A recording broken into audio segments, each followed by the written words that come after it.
Siyaasi naftooda u saqeeyay qaranimada Soomaaliland iskooda dhowrsan kugu salaamnaysaa waa kuwa taageerayaal mug iyo miisaan leh ayaa ku soo biiray xisbiga kulmiye laantiisa Finland. taageerayaashan oo ka soo jeeda qurba joogta gobolada Awdal iyo Salal ayaa ka soo diga rogtay xisbiyada mucaaradka waxaana cududooda ku soo biiriyeen xisbiga maxaafadka ee kulmiye. madaxda xisbiga laantiisa Finland iyo taageerayaashooda ayaa xaflad soo dhaweyn ugu sameeyay Hotel President ee caasimadda Helsinki. ugu horeyn afayeenka ku hadlayay taageerayaasha ku soo biiray xisbiga kulmiye ayaa u mahadnaqay sida xisbiga ugu soo dhaweeyeen madaxdiisu waxaanu yiri waxaan isla garanay masabiyadan ka soo jeeda ee beelaha galbeedka sida Awdal, Sayla iyo Gabiley in ay laga maarmaan tahay midnimada Somaliland, deegaanada Somaliland mid ka nahay dhulka ma guuro.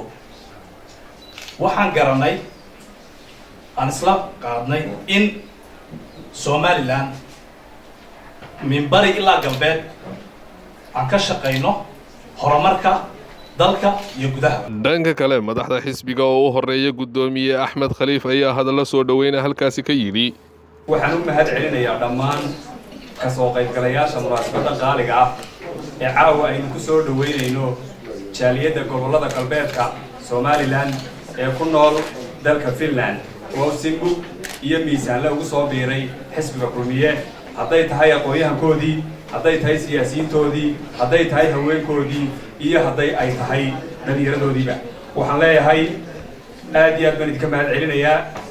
soo dhawaada, waxaad timaadeen xisbigiinii, waxaad timaadeen xisbi aan laydinka lahayn, waxaad timaadeen xisbi afkaartu shaqayso, waxaad timaadeen xisbi fikirka iyo kala duwanaanshaha lagu murmo, waxaad timaadeen xisbi marka ugu dambaysa finalka codku halkuu u bato la isku raaco.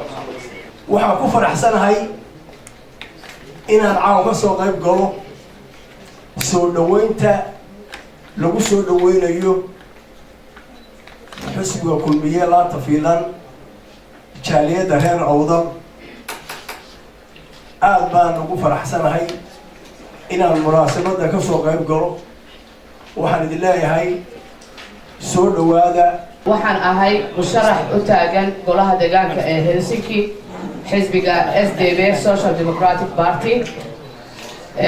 waxaan aad ugu faraxsanahay maanta gudoomiyaha xisbiga oo marti noogu ah meeshan inaan maanta munaasabadan aan fursad u helo inaan ka hadlo musharaxnimadayda iyo taageerada buuxda ee aan uga baahanahay deegaanka Helsinki.